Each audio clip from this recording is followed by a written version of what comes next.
તો ગઢડા તાલુકામાં પડેલા સિઝનના પહેલા જ વરસાદમાં રસ્તાઓમાં થયેલા ભ્રષ્ટાચારની પોલ ખુલ્લી પડી છે.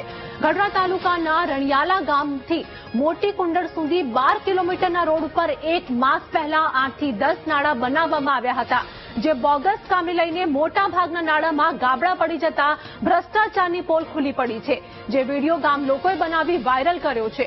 બોટાદ જિલ્લામાં 16 જૂન અને 17 જૂન 24 કલાકમાં 16 ઇંચ કરતા વધારે વરસાદ નોંધાયો હતો, જેના લીધે અનેક જળાશયો છલકાયા છે, તો અનેક પુલ, નાળા અને કોઝવે તૂટી ગયા છે, જેના કારણે લોકો હેરાન પરેશાન પણ થઈ રહ્યા છે. તો કેટલાક ગામોમાં કોઝવે તેમજ નાળા પહેલા જ વરસાદમાં તૂટી જતા ભ્રષ્ટાચારની પોલ ખુલ્લી પડી છે.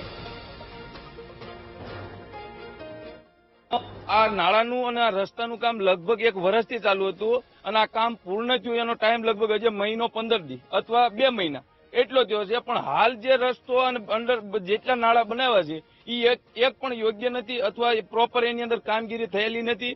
નાળા બનાવ્યા અને જે 1 મહિનો થયો 15 ઇંચ જેવો વરસાદ પડ્યો, તેથી કામ બોગસ થયેલ છે અને આ બધા નાળા તૂટી ગયેલ છે અને આ અમારે તળાવની પાડ હોત તૂટી જાય એમ છે, એનો માટી હોત લઈ લીધેલ છે.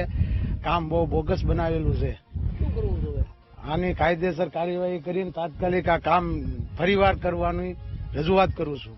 આ જે રસ્તો બનાવ્યો છે એ હાવ આ નાળા બોગસ કામ કર્યા છે, બરોબર.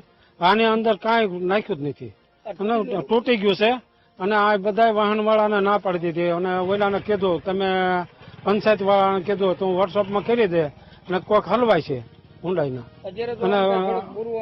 અને અત્યારે કાંકરી નાખીને બુજ દીધું છે, પણ આ સાઈડમાં દેખાય છે પોલારું છે એ બધું સાઈડમાં બધું હા બોગસ જ છે.